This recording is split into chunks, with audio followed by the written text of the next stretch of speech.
I want to take this opportunity to welcome all of you. The Kenya National Union of Teachers Forum, where we shall tell this country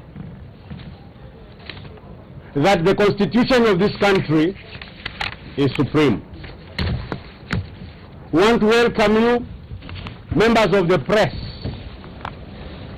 to the Kenya National Union of Teachers Forum, where we shall tell this country that the teachers of this country have no government other than the government of the day.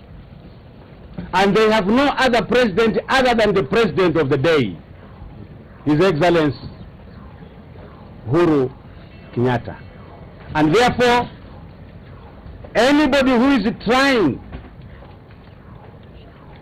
to separate the teachers from the government, anybody who is trying to feed the president of this country with lies,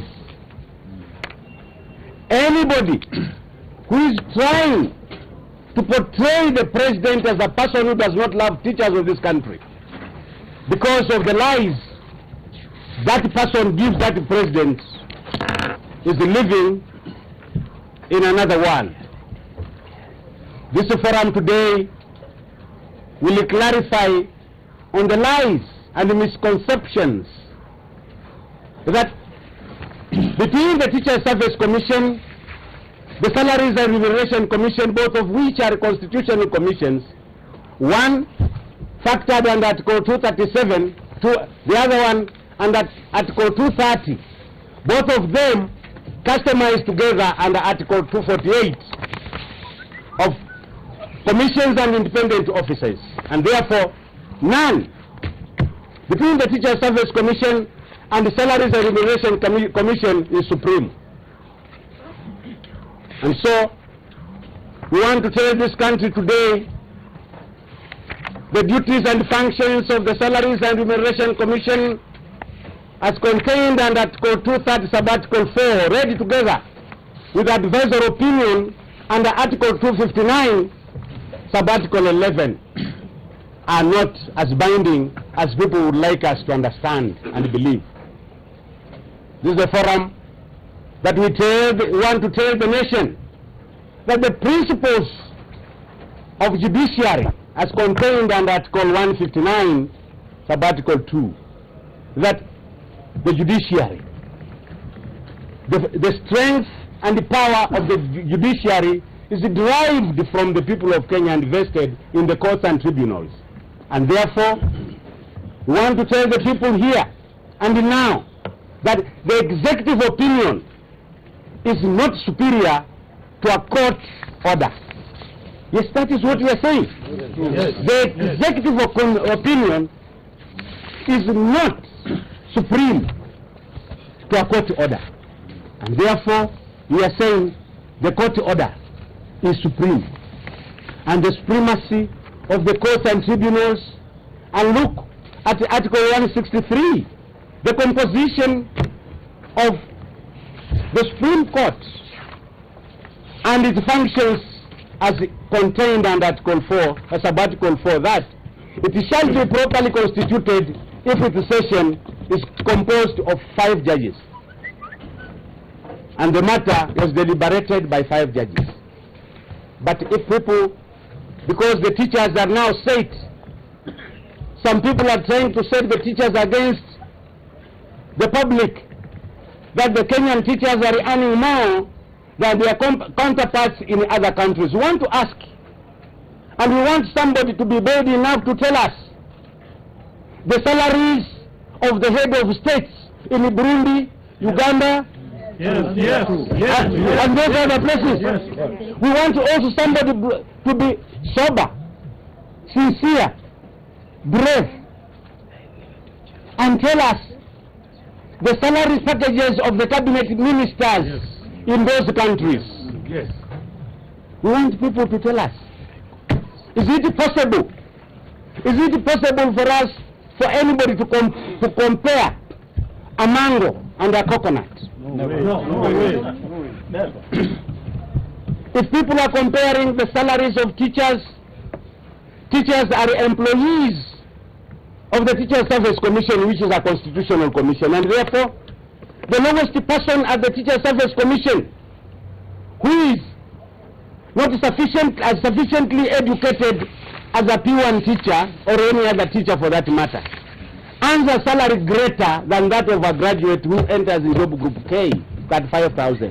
When we want to compare salaries, compare the salaries of teachers with the salaries of the secretariat staff of the Teacher Service Commission. Don't compare.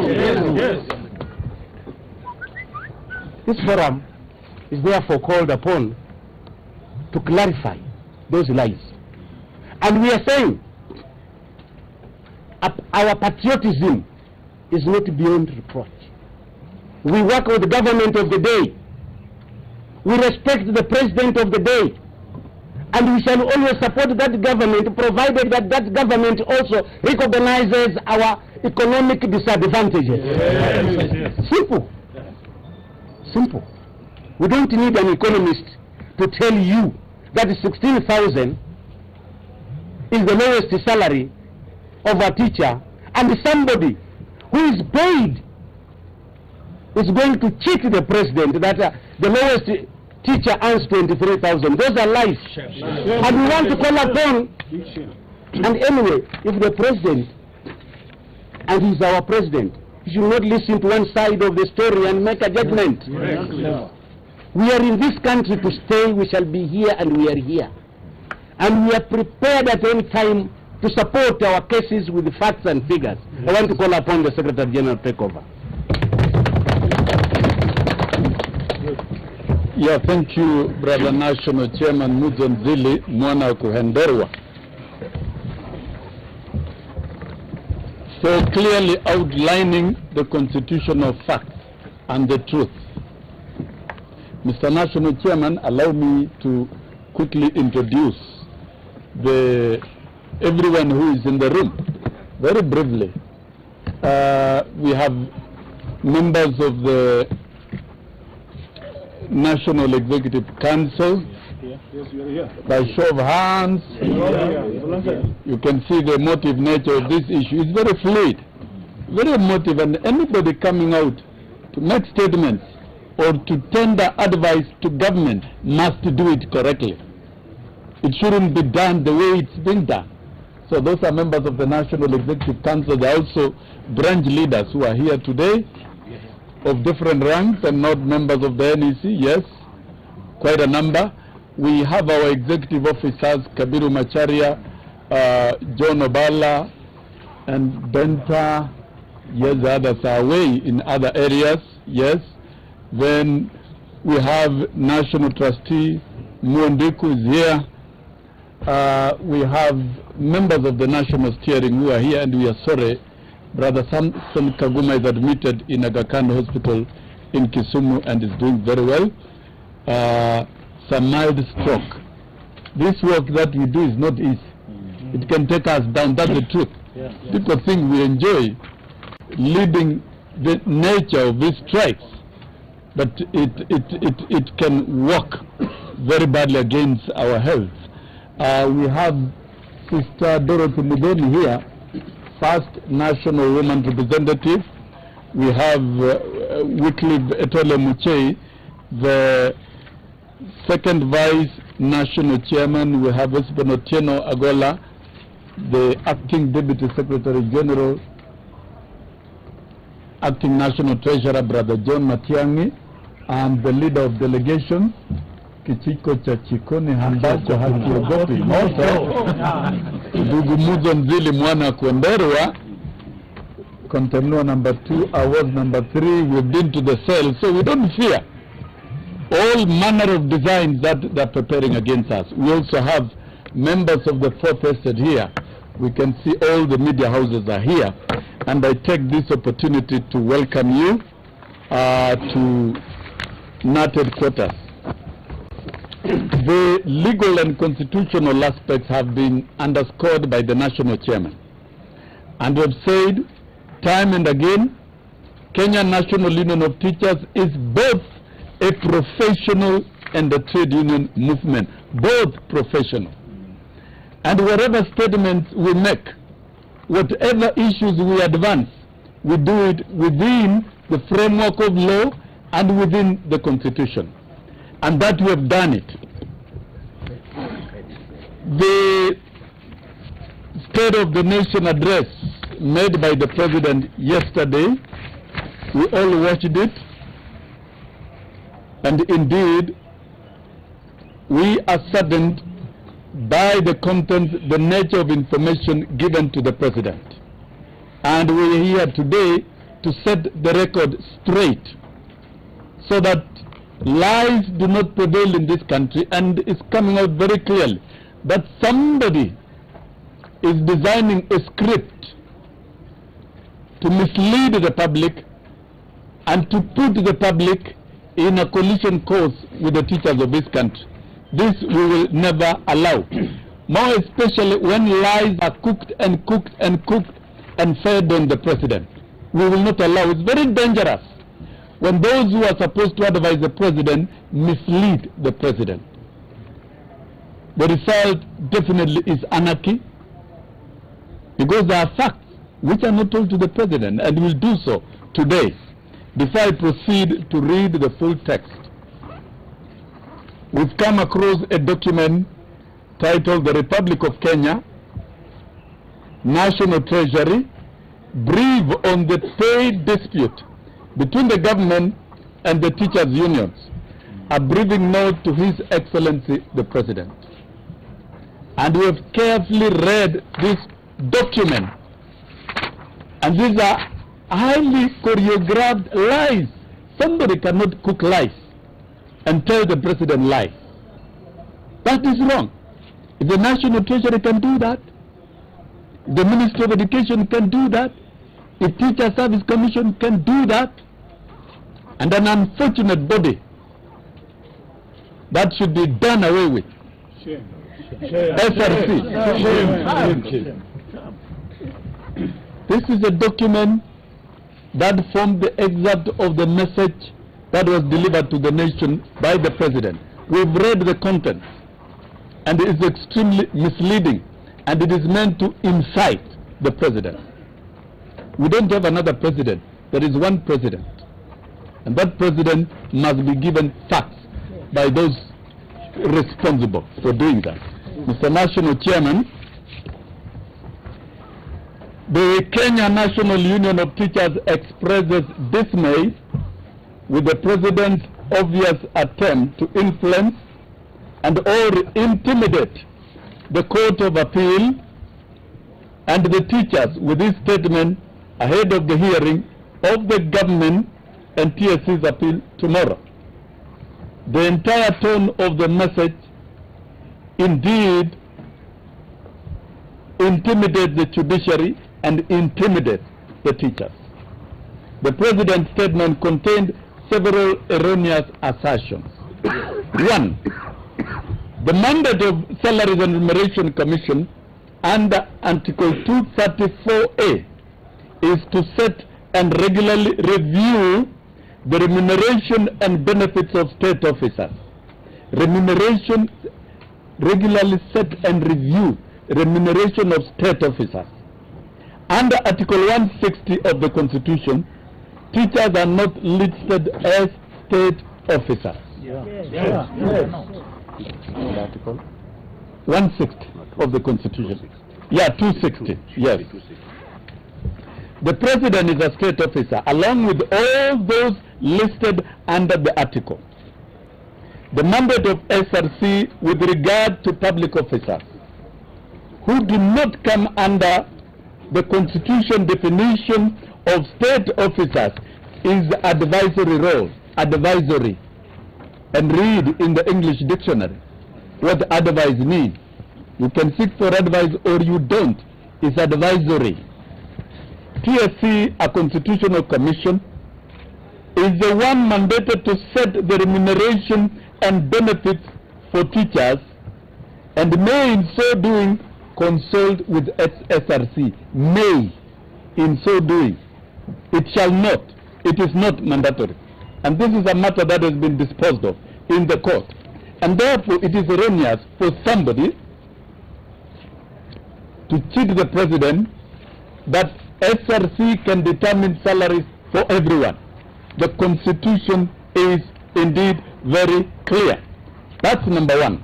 Number two, the president says that the appeal is pending hearing by the Court of Appeal, and in the same breath makes it clear that his government will not pay any increment. How then is it pending and you are not ready to pay? Are you trying to predetermine the outcome of the appeal? And indeed, there is already a conditional stay order to pay teachers from 1st of August. It's an order that TSC appealed at the Supreme Court and was never granted any hearing. So the order remains in force. Number three, all the matters the president raised in his statement were fully argued by the Attorney General before the Employment and Labor Relations Court and were taken into account in that court's judgment. The government's appeal is against this judgment. The president is thus regurgitating issues pending hearing in the Court of Appeal. 4. The so-called harmonization of 2009 failed to factor in between 1997 and 2009, both years inclusive. Teachers were denied the 4% annual salary increment given to all public servants. It is this historical injustice that the judgment of the Employment and Labor Relations Court sought to partly ameliorate. And I want to make it very clear.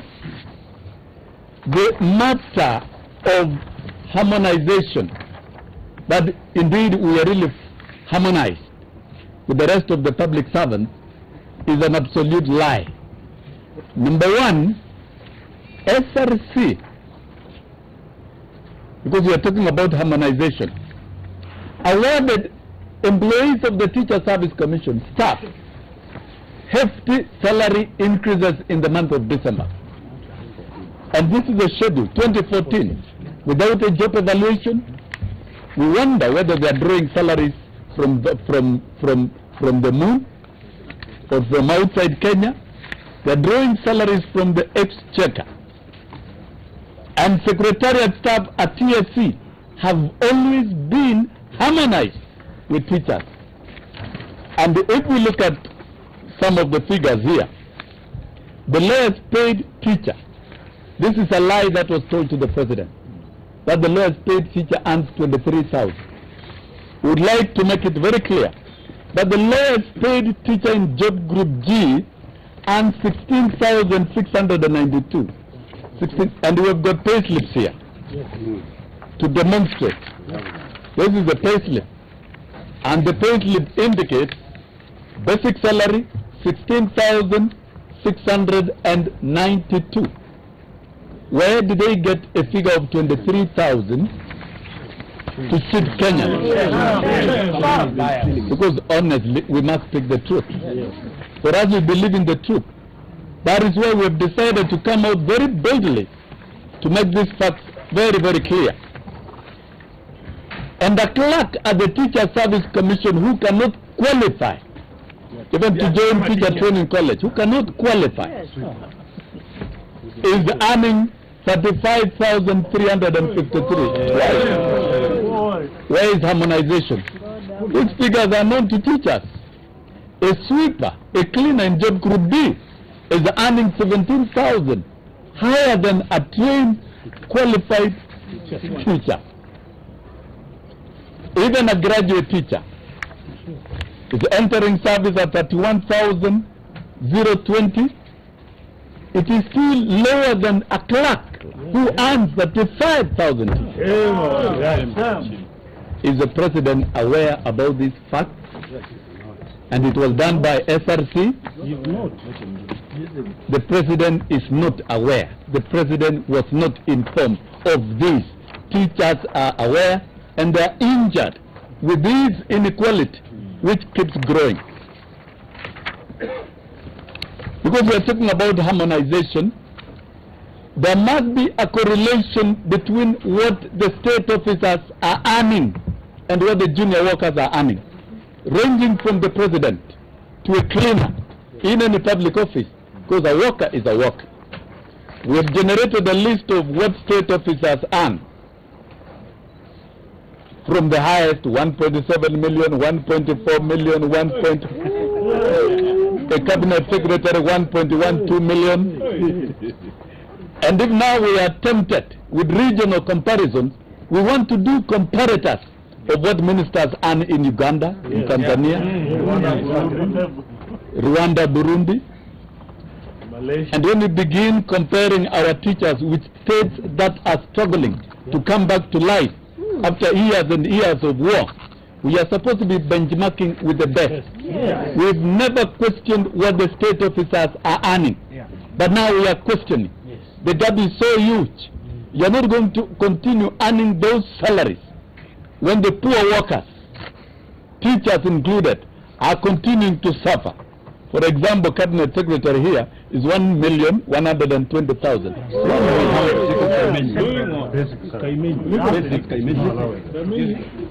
And the list is long. I'll mention some specific officers and individuals who have gone to offices. We've had them even trying to display what we earn. We don't earn what they're talking about. The Chair Salaries and Remuneration Commission earns 740,927. It is here. And these are officers which were created the other day. We will lay bare these figures for Kenyans to know. Members of the National Assembly, 740,927. I don't want to mention all the officers. The list is long. Chairperson, Teachers Service Commission. I've been reminded to check. Yeah. 750,000. And we are presiding over a teacher earning 16,692. This is the animal farm we are talking about, where some animals are more equal than the others. And they are taking all. If you look at the mathematics of the wage bill, it is more heavy on the public service and heavy on the state officers, the few individuals. Whereas the rest of the workers continue to wallow in poverty and servitude under low salaries. The commissioners of the Teacher Service Commission, 685,232.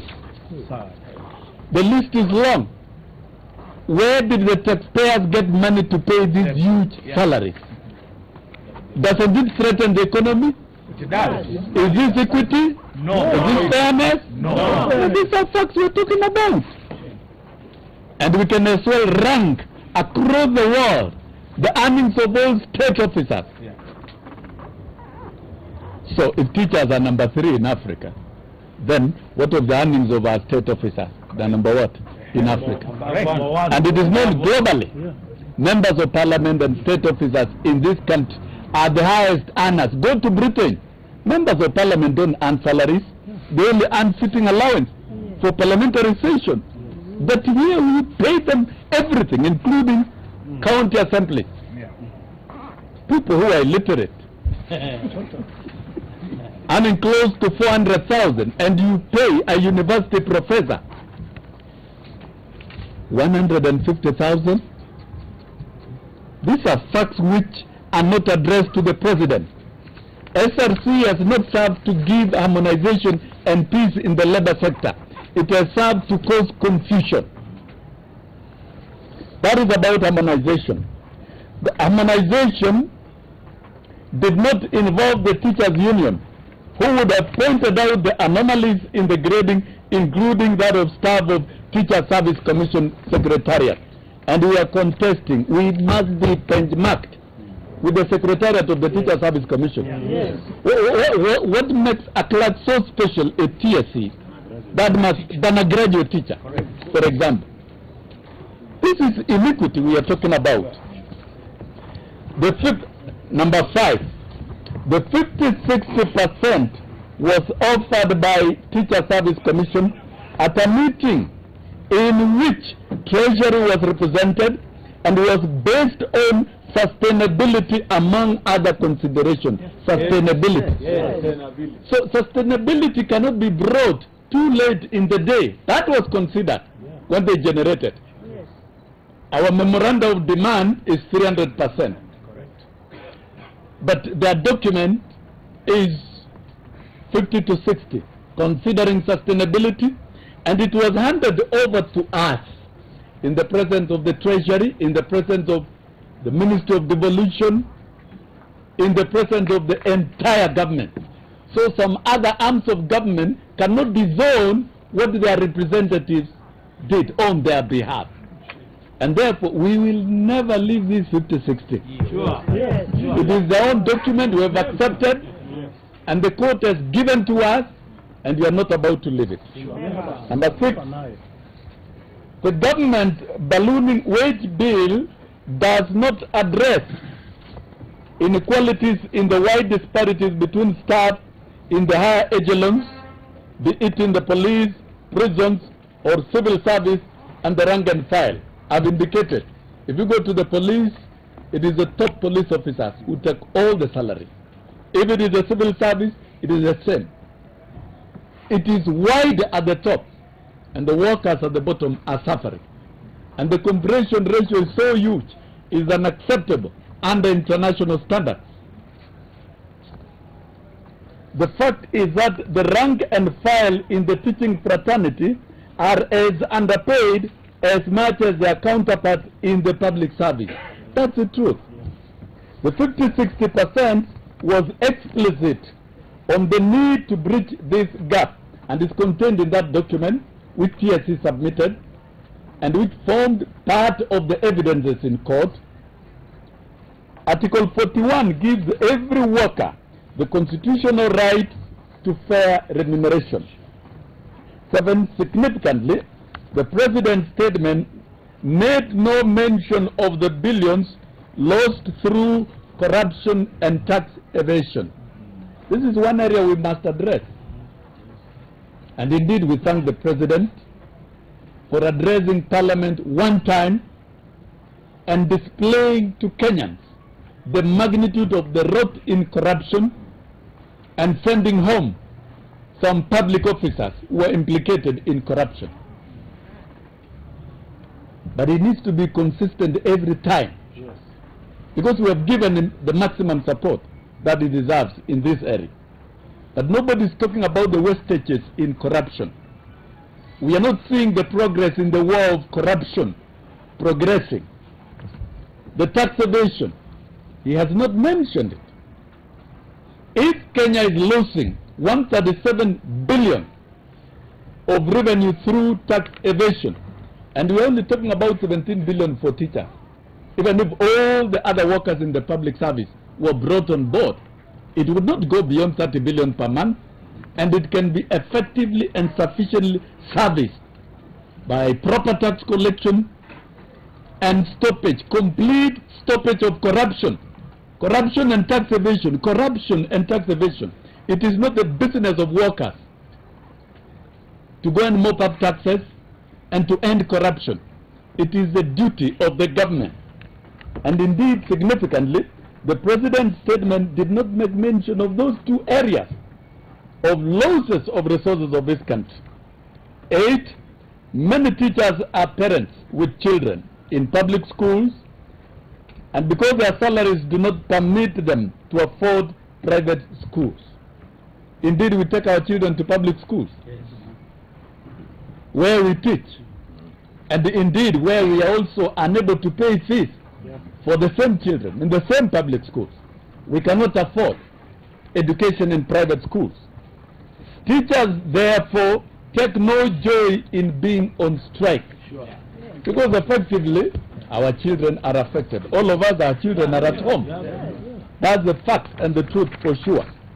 Number 9, at no time has the President invited teachers to consult on the way forward. Because the President is being fed with lies from one party, one group, TSC, and one person who has destroyed education in this country, Kaimen, assisted by some advisors in the civil society, the Musau Ndundas and Janet Mudonis. Some people who claim to be experts in education and they have never taught in any classroom. The definition of an expert in education is someone who has taught and read through the ranks and has experience in teaching and in education. And indeed, education sector is on a long funeral because of wrong leadership. And therefore we are saying teachers remain open to dialogue. If the President can engage us directly, we will tell him this fact. Yes. But since we don't have that access, we are telling him through the media. Yes. Under Article 165, the courts, not the President, the courts, not the President, and not the Attorney General, the courts, not the President, and not the Attorney General, have the mandate to interpret and apply the 2010 Constitution. Yes. The courts must be left to be free. It must not be intimidated by a well-choreographed game within government, and the script is given to the President to intimidate the court. That is not right. The courts have ruled. The courts have interpreted. And therefore, the only business that government has to do is to comply with the court order. Sure. There's no choice. Yeah. And that is why at 2:30 we are moving to the Labor Relations and Employment Court for contempt proceedings against the Chair TSC, the Chief Executive TSC, the Cabinet Secretary Treasury, Cabinet Secretary Education, and Cabinet Secretary Labor. Because this country must be a country that is ruled by the rule of law and the respect of the Constitution. Yes. Yes. We call upon the President to respect the Constitution and the rule of law. Correct. And that is what we believe in. And finally, and this payslip, you should see it and flash it for Kenya. Yes. Yeah. Because when somebody talks about a teacher earning 23,000, sure. When a teacher is earning 16,692, the government is not sure about itself. It doesn't have facts about its own workers. You have workers, you do not know their profile, their earnings. Is it a government that does not care? It must care. And it must be appraised with this particular fact. In this long document that was used to derive the President's statement, there is a talk of the wage bill will be unsustainable and it will stop development. Human resource is a critical part of development. Yes. And those who are economists, labor is a great factor of production. And labor of good quality must be compensated. And when it comes to the teaching service,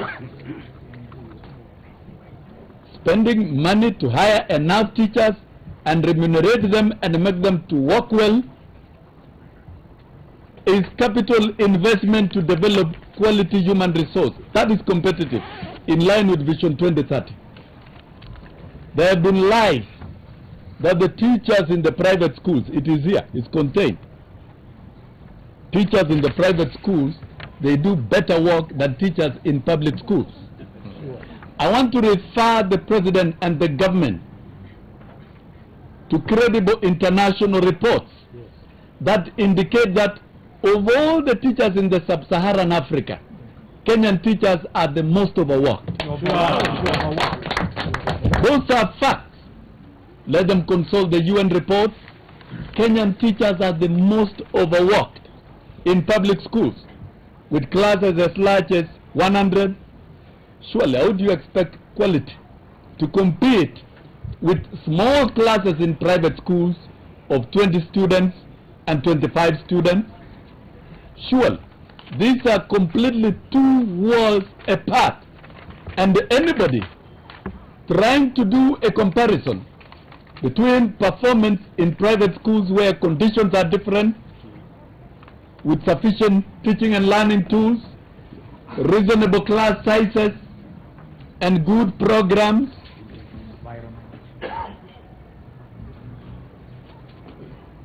you can't compare with the circumstances in public schools. Very poor classroom infrastructure, large classes, understaffed schools. You can't expect performance to match. It will never. And therefore, any statement to that direction is an assault on the dignity of the already overworked teachers. And these are international documents. They ought to know that the wage bill will spiral is a total lie. This document indicates that the wage bill for teachers will rise to 99 billion. That's an absolute lie. Our calculations indicate very clearly that for every month Teacher Service Commission shall require 1,303,000,000 shillings, 893,812 and 12 cents. That's 123 billion. And we've calculated to the last cent. And what is payable to teachers directly after taxation is 912,725,668 shillings and 48 cents. 9 only. And we saw the same money siphoned and stolen casually at the Ministry of Devolution. There is theft left, right and center, wastage of resources. But when you talk about little money, is this money to negotiate? It's not subject to negotiation. And the exchequer in return will get tax of 391,168,143 and 63 cents every month. What is impossible to raise 1.4 billion to pay close to 300 teachers to do a good job? And this is an offer by the court. And when it comes to state officers, they are awarded hefty salaries. The GDP is very strong when it comes to reviewing salaries and benefits of state officers. But when it comes to teachers, the GDP is very weak. Mr. National Chairman, that's our message. We've served to make it very clear. And we also that you don't ask us questions. We are on strike. We are on strike. And constitutional strike is our right. Well protected. As opposed to the statement that it is not protected, we are saying it is protected. It is you, the government, you took us to court. We did not move the court. And you agreed, all of you, you will comply with the court order. Kazungu Kambi agreed. Lengoibon agreed. Lydia Nzomo, the current chair, agreed and said, yes, we shall comply. The Attorney General's representative agreed. All of them, they agreed. Now when a ruling is given, you want to run around every other court trying to force the court to give you favorable orders. It's a shame. We've not rested from the strike of January up to the strike of today. And we don't need to give even a single notice to the employer. It's a matter of resumption of strike, and we are on strike, and we thank our members. Of course, schools were closed. How would you close schools which were already closed? The only effort was to resolve the dispute and resume schools. And we are telling everyone that if today this matter is resolved, tomorrow we'll be in class teaching. So we are telling our members, one, remain being on strike for as long as it takes. Teachers of Illinois were on strike for 8 months. They never died. At the end of 8 months, they won their case because they had a case. Teachers of Botswana were out for 1 year. And at the end of 1 year, they won their case because they had a case. Nigeria, 6 months. But this one is only 3 weeks. And the court has given us our rights. The courts of this country have proved us right. The active court orders.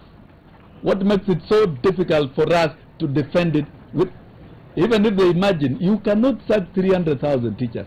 We will deal with you before you even think about imagining the sacking of even a single teacher. The only, even examinations, who will supervise exams? We have not taught. The fact is, for children to sit for Class 8 exams and Form 4 exams, the instructional period must be concluded. And you know, we took a break on 8th of August to resume in September for another reasonable instructional period. And that period has not been covered. The hours have not been covered. So you cannot take students direct to exams without completing the syllabus and preparing the students naturally. We are telling government and parents it's very dangerous to move in that direction. We are telling parents the government is intent on destroying your own children. Yes. And no teacher will supervise the exams. Yes. That's a fact for sure. If they want to do it, let them do it on their own. And no teacher will supervise. And no teacher will mark the national examination. And no selections. And no selection. You can bring as many NYS officers. But the credibility of the Kenyan exams will be put to doubt. Yes. If we don't cover the instructional period. The only answer is simple. Call us to a table and tell us that you are complying with the court order, pay teachers, and we resume teaching the next day. All these mischievous games of threats, you are intimidating the courts, intimidating teachers. We are telling teachers, stay put, more than ever before. And we want to thank the public. Parents are with us. Yes. Sure. Students are with us. Yes. They cannot talk about us violating the rights of children. There is no way teachers can do that. It is the state that is violating by not bringing back teachers to class as quickly as possible, by paying them. Correct. Yes. That's a fact for sure. So the government is on the dock, and you'll be charged harshly by history if you go on to destroy, delay this process. And we're asking the judiciary, remain independent as you have been. Yes. And the rest of Kenyans who are with us, continue being with us. And we are telling our members on Wednesday, tomorrow we'll be in court.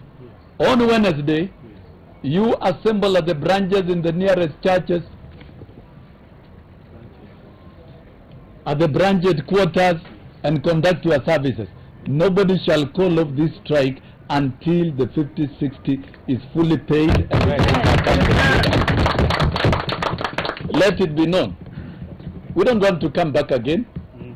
Paid and backdated to 1st of August 2015 as directed by the Court of Appeal. Tomorrow, we will move to the Court of Appeal and we shall be seeking the collapse of the application of the Teacher Service Commission because they have not complied with the previous orders. They are contemptuous and they don't deserve to be heard in a court of law. Yes. Contemptuous number one, yes. If you have undermined the court process and contempted the court process, then you don't deserve to be heard. And therefore, from tomorrow, we will be demanding the full arrears backdated to 1st of July 2013. It must also be corrected. We are not seeking for any pay from 1997. No. We are talking about a collective bargaining agreement from 1st July 2013 to 30th of June 2017. And we are not whatsoever using the children to bargain for our salaries. We are using the Constitution to access our rights. That's exactly what we are doing. We've seen statements from some Kenyans asking whether this issue is about salaries or there are other cards under the table. We don't have any card under the table. If we are paid today at 2 o'clock, 4 o'clock we'll be in class. We are not interested in politics. But if this matter will escalate to other levels, then we have washed our hands. And we have said it time and again. We don't have other cards under the table. Our business is our right, granted in the Constitution. And anybody doubting, the courts are there to interpret. They have interpreted, they have given direction. What makes it so difficult for government to comply? Mr. President, ensure the due observation of the Constitution. Correct. Yes. Correct. Mr. President, ensure the rule of law. Sure. Mr. President, tell your institution to comply with the court orders. That is the only message we are talking about. And we are not about to vacate this strike. Tutaendelea na tutaendelea mpaka tupewe haki yetu. Thank you, Bwana National Chairman.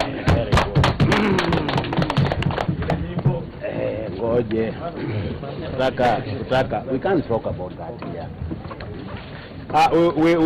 We simply want to, before we go to the Kiswahili version, when we go to the third schedule of the Constitution, the President was the first person to take his oath. And this is what he told Kenyans.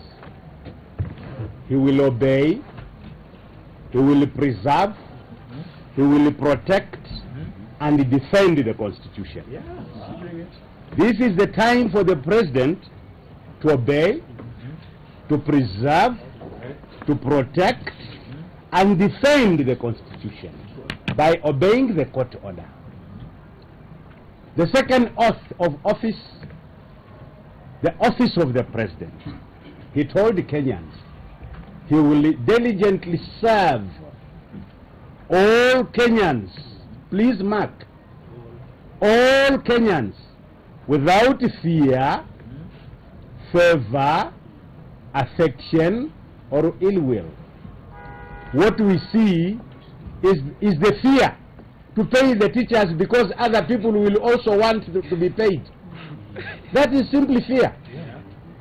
That fear should not be there. What we see is ill will, that teachers do not deserve even what the courts have given them. That is ill will. The oath of office clearly defends and protects this Constitution and the action by the judges.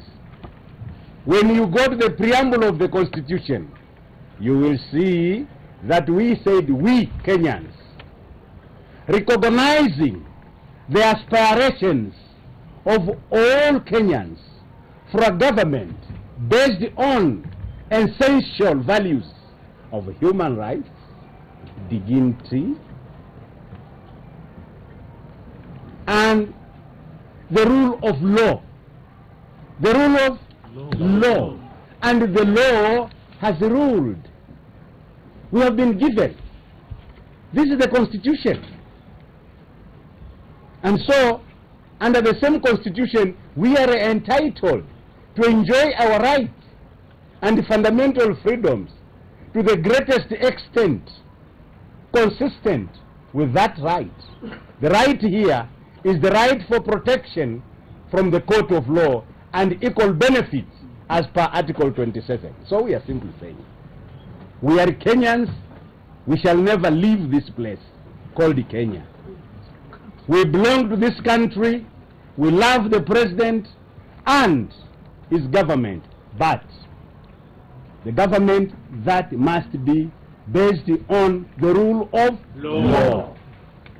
Nataka kuambia wa Kenya, for the public schools, because some people are saying public schools are not doing very well. Look, what is Alliance? Is it a private school?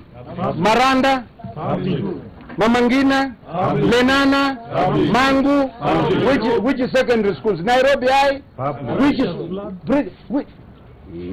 Okay. Nataka kumalizia kwa kusema kwamba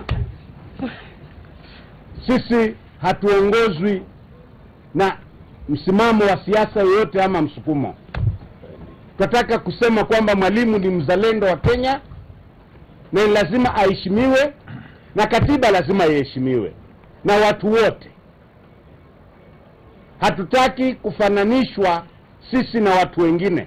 Tunataka walimu wafananishwe mishahara yao na wale ambao wanafanya kazi katika Teacher Service Commission. Kwa sababu huwezi kufananisha nazi na embe, huwezi kufananisha samaki na nguruwe, hata hutafananisha punda na mbuzi. Kwa hivyo tunataka kama watu wanatufananisha sisi walimu, watufananishe na ile shirika ambalo limetuajiri, watu wanalipwa vipi huko. Na kwa rais, tunakupenda, tunakuheshimu, lakini kuna watu wanakudanganya. Hao jamaa unakaa nao, hakika wanakudanganya, hawakuambii ukweli. Tuko tayari sisi kukupatia facts and figures, kupatia ukweli, ili uweze kujua kwamba hao watu uliokaa nao wanakudanganya na wanakufanya uonekane kama ambaye rais ambaye hataki walimu. Na wewe huko hivyo, wewe unapenda walimu bwana. Unajua? Kwa hivyo tunataka kukushauri, kukupa tahadhari. Hapo ulipokaa kuna watu waongo na wanataka watumie uongo huo kupata mapenzi kwako, na hiyo si sawa. Kwa hivyo walimu wa Kenya wanakuambia hawana vita vya kisiasa.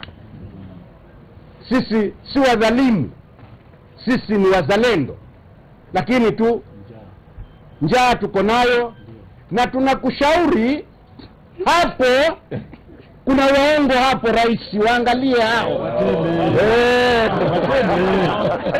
Kwa hivyo tunashukuru walimu na wazazi.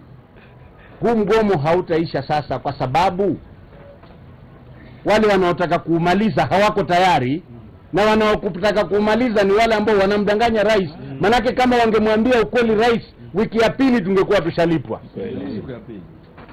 Siku ya pili tu.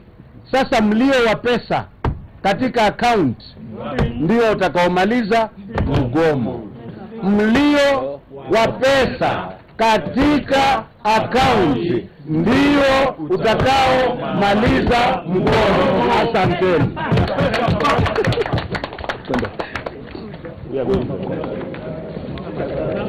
Unaenda kwa timu.